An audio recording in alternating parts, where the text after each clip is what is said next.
तो दोस्तों नमस्कार। आप लोग देख सकते हैं कि खेसारी लाल यादव ने अपने गाने पर वीडियो बना रहे हैं। अब तू सतावल छोड़ दा, जिसका पोस्टर आप लोग देख सकते हैं। इन्होंने वैसे तो दूसरे के अकाउंट पे बहुत वीडियो इनका आया रील, लेकिन अपने अकाउंट पे पहली बार रील अपलोड किए हैं और बहुत ही इमोशनल सॉन्ग है और वीडियो भी। आप लोग इस गाने को जाइए और ढेर सारा प्यार दीजिए। यूट्यूब पर अपलोड हुआ है ये गाना, अब तू सतावल छोड़ दा, जिसकी नायिका हैं आस्था। नइखे हो वही हजन की चावल छोड़ दा, अब तो सतावल छोड़ दा।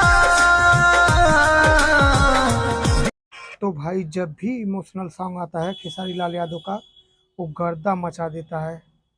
यूट्यूब पे बहुत जल्द ही ट्रेंड कर जाता है, क्योंकि वो इस वीडियो पर उसी तरह इमोशनल रोल भी करते हैं, एक्ट भी करते हैं।